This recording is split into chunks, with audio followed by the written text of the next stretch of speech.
है interpretation of result, यानी diabetic profile में हमें क्या रिजल्ट मिलेंगे, उसका इंटरप्रिटेशन क्या होगा वो हम बता रहे हैं। तो यहाँ आपको 3 टेबल दिख रही हैं, 3 तरीके की कॉलम्स हैं हमारे, normal range, pre diabetic range और डायबिटिक रेंज। तो हमने इन्वेस्टिगेशन क्या क्या करी है, FBS कर रहे हैं, यानी हम फास्टिंग ब्लड शुगर कर रहे हैं, हम पोस्ट पेरेंडियल ब्लड शुगर कर रहे हैं, हम RBS कर रहे हैं और HbA1c पेप्टाइड लेवल हमने नीचे इंटरप्रेटेट किया है।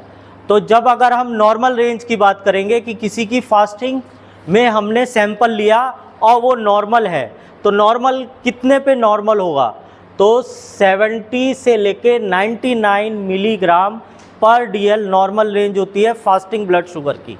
यानी अगर कोई पेशेंट खाली पेट अपना सैंपल दे रहा है तो खाली पेट उसकी नॉर्मल ग्लूकोज लेवल कितना होना चाहिए, 70 से लेके 99 यानी 70 to 99 यूनिट जरूर याद रखना, मिलीग्राम पर DL यानी डेसीलीटर है। ठीक है, अगर वही पेशेंट की रेंज 100 से लेके 125 मिलीग्राम आती है, ठीक है, यानी 100 से 125 के बीच में आएगी, तो उसको हम कहेंगे प्री डायबिटिक, या हमने क्या बताया था, इम्पेयर्ड फास्टिंग ग्लूकोज या इम्पेयर्ड ग्लूकोज टॉलरेंस की स्टेज है। यहाँ पे कहीं कहीं आपको 110 भी मिलेगा, 110 से लेके 125 तक। तो वो क्या है, अमेरिकन डायबिटिक एसोसिएशन कहता है कि 100 पे से आते ही क्या है, ग्लूकोज लेवल राइज कर जाता है। बट जो WHO है वो कहता है अगर हमने ऐसा किया तो मान लो किसी ने किसी दिन ग्लूकोज इंटेक ज़्यादा लिया है, मान लो कल ही आप पार्टी में गए थे और वहाँ जाके 2 गुलाब जामुन खा के आए हैं और कल आपने क्या दिया, सैंपल दे दिया, तो आपकी ग्लूकोज लेवल राइज है, बट वो क्या होगा 24 आवर या 48 आवर के बाद नॉर्मल आ जाएगा। तो ऐसे पेशेंट में आपको क्या होगा, कन्फ्यूज़न हो जाएगा कि ये प्री डायबिटिक है, जबकि वो प्री डायबिटिक नहीं है, एक दिन उसकी फूड हैबिट वैसी रही। तो वो इसीलिए WHO उसको क्या है 10 मिलीग्राम बढ़ा देता है और कहता है कि 110 से लेके 125 मिलीग्राम पर DL क्या रहता है, प्री डायबिटिक स्टेज रहती है। ठीक है, अगर वही फास्टिंग का पेशेंट की वैल्यू 126 या उससे ज़्यादा आती है तो यानी वो कंफर्म क्या है, डायबिटिक है। समझ में आ रही बात। फिर उसी तरीके से पोस्ट पेरेंडियल ब्लड शुगर पे हम आएंगे, तो अगर 140 मिलीग्राम पर DL से कम है, ठीक है, तो हम उसको क्या कहेंगे, ये क्या है, नॉर्मल रेंज है, पेशेंट क्या है, डायबिटिक नहीं है। अगर वही 140 से 199 आती है तो यानी ग्लूकोज टॉलरेंस की स्टेज है, यानी पेशेंट क्या है, प्री डायबिटिक है। और वही 200 या 200 से ज़्यादा आए तो क्या कहलाएगा, वही पेशेंट डायबिटिक कहलाएगा। वहीं RBS में आएंगे तो नॉर्मल रेंज क्या रहेगी, 140 मिलीग्राम पर DL रहेगी, उससे जो भी ज़्यादा होगा वो क्या आ जाएगा, प्री डायबिटिक में। और अगर 200 या 200 से ज़्यादा आएगा वो किस में कहलाएगा, आपका डायबिटिक में।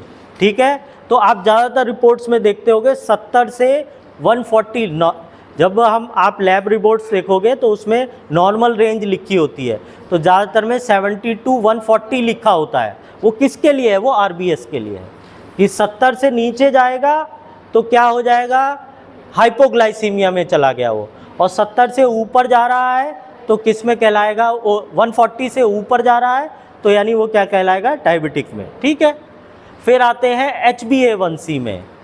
तो HbA1c अगर 5.7 से उसका HbA1c कम है 5.7% से, ठीक है, तो वो पेशेंट क्या कहलाएगा, नॉर्मल है HbA1c।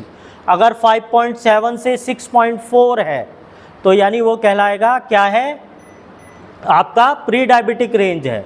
समझ में आ रही बात। और अगर 6.4 से ऊपर गया यानी 6.5 या उससे ज़्यादा आपका क्या आ रहा है, HbA1c आ रहा है, तो इट मीन्स पेशेंट क्या है, डायबिटिक है।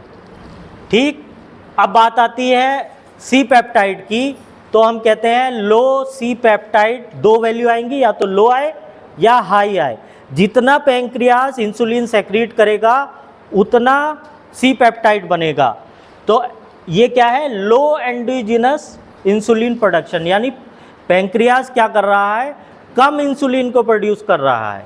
ठीक है, तो ये किस में मिल सकता है, कॉमन इन टाइप 1 डायबिटीज़, क्योंकि टाइप 1 डायबिटीज़ में क्या होता है, बीटा सेल्स का डिस्ट्रक्शन होता है, जिसकी वजह से इंसुलिन का सेक्रीशन ड्रॉप डाउन करता है। वहीं हाई सी पेप्टाइड लेवल किस में आएगा, टाइप 2 डायबिटीज़ में, या इंसुलिन रेजिस्टेंस है, यानी वो पैंक्रियाज इंसुलिन तो प्रोड्यूस कर रहा है पर वो सेल में एंट्री नहीं पा रहा है, इसीलिए ब्लड में शुगर लेवल बढ़ा है। उस शुगर को सेल तक पहुंचाने के लिए इंसुलिन पैंक्रियाज सेक्रीट किए जा रहा है, तो आपको सी पेप्टाइड लेवल बढ़ा हुआ मिलेगा। ये बाहर से इंसुलिन आप दे रहे हो, उससे सी पेप्टाइड के लेवल पे कोई फ़र्क नहीं पड़ेगा, क्योंकि बाहर से इंसुलिन की ज़रूरत कब पड़ रही है, जब पैंक्रियाज कम बना रहा है, तो सी पेप्टाइड के लेवल पे डिफरेंस नहीं पड़ता। अगर अंदर कम इंसुलिन सेक्रीट हो रहा है तो सी पेप्टाइड लेवल आपको लो मिलेगा। बाहर के इंसुलिन से ऐसा नहीं है कि बाहर से आपने इंजेक्ट कर दिया तो सी पेप्टाइड भी बढ़ जाएगा। जो पैंक्रियाज इंसुलिन सेक्रीट करेगा उसी का उतना ही सी पेप्टाइड होगा आपका। समझ में आ रही है बात? तो अगर लो सी पेप्टाइड आपको मिलता है तो यानी पेशेंट को क्या है, टाइप 1 डायबिटीज़ है, और अगर हाई सी पेप्टाइड मिलता है आपको तो पेशेंट को क्या है, टाइप 2 रेड है। समझ में आ गया इंटरप्रिटेशन?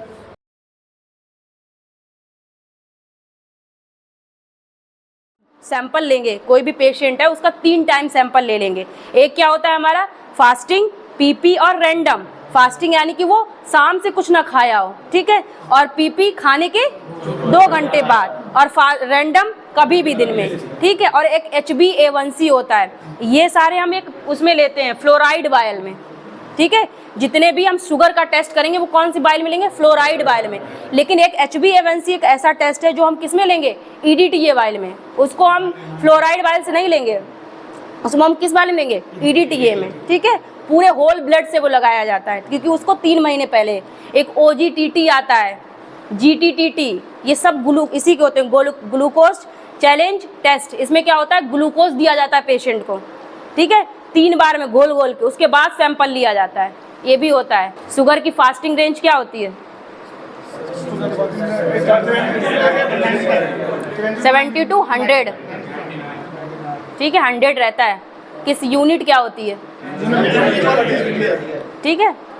अगर 180 से ऊपर हो जाएगा कोई भी, मतलब ग्लूकोज शुगर है 180 से ऊपर,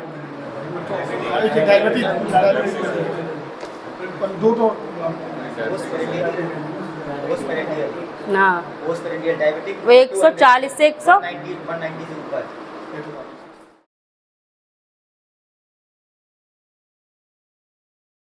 डायबिटिक एनालाइजर, ठीक है। इसमें क्या होता है कि हम जितनी भी किटें आती हैं उसके हिसाब से इसमें वेवलेंथ होता है, ठीक है, किस पे काम करेगा, वो सारी चीज़ें हम इसमें सेव कर लेते हैं। कौन सा फिल्टर पेपर है, सारी चीज़ें इसमें क्या कर देते हैं, सेव कर देते हैं। अब जैसे हमें कोई भी टेस्ट लगाना होता है तो हम 2 चीज़ों पे लगाते हैं, एक हमारा काइनेटिक मेथड होता है, एक एंड पॉइंट मेथड होगा, तभी इसमें लगा पाएंगे जब हमें ये पता होगा। काइनेटिक मेथड वो मेथड होता है जिसमें कोई भी इंक्यूबेशन पीरियड नहीं होता है। रिएजेंट मिलाया, सैंपल मिलाया, तुरंत एक्सपायरेट कर दिया, ये प्रोब होती है, ठीक है। ये प्रोब है, इसको ऐसे क्लिक किया और प्रोब से सैंपल एक्सपायरेट कर लेगा तुरंत, ठीक है। क्रोमेटोग्राफी पे ये काम करती है, ठीक है, इलेक्ट्रोक्रोमेटोग्राफी पे ये वर्क करती है। इसके अंदर क्या है, बहुत सारी वेवलेंथ है, लाइट है, उस पर वो एब्जॉर्ब करती है ना, वो सारी चीज़ें इस पे काम करती हैं। फिर क्या करेंगे, अगर हमें कोई टेस्ट परफॉर्म करना है तो सबसे पहले काइनेटिक और एंड पॉइंट में क्या होता है कि हमें उसमें टाइमिंग रहती है, यानी कि जो भी रिएजेंट और सैंपल के बीच में इंक्यूबेशन पीरियड होता है। जैसे शुगर हो गया हमारा, टोटल प्रोटीन हो गया हमारा, कोलेस्ट्रॉल, TG, इनमें सब में 10-10 मिनट का वेट है, यानी कि हमने रिएजेंट मिलाया, सैंपल मिलाया, उसके बाद हम उसको रख देंगे, 10 मिनट बाद उसको एक्सपायरेट कराएंगे, ठीक है। अब जो भी टेस्ट करेंगे वो ये सारी की हैं, उसको रख के, जैसे SGOT, SGPT सब लिखा है, उसको क्लिक करके रन करके, ये इसके डिस्टिल वाटर इसलिए करते हैं कि जो ब्लड और जो भी रिएजेंट है वो क्या है, प्रोब में फंसा ना रह जाए, सब बन लेना इस बाली में, ठीक है। इसमें क्या होता है, सीरम सेपरेट होता है, यानी कि जितने भी हमें बायोकेमिस्ट्री में टेस्ट लगाने वो सब इसमें बस सैंपल लेते हैं, इसको सेपरेट सेंट्रीफ्यूज करेंगे, सेंट्रीफ्यूज मशीन होती है उसमें सेंट्रीफ्यूज करें, सीरम आ गया, उससे हम एक्सपायरेट करके सारे कर देंगे बस। उसके बाद ये हमारी ऑटोमेटिक है फुल्ली, यानी कि इसमें हमें कुछ भी अपने पास से नहीं करना, बस जो भी हमें सैंपल रहेगा, पेशेंट का नाम, एज, कौन सा टेस्ट लगाना, सिर्फ प्रोग्राम करना है, प्रोग्राम कर दिया वो खुद ही ले लेगा, खुद ही अपना टाइमिंग करके खुद ही अपना रिजल्ट दे देगा। ठीक है।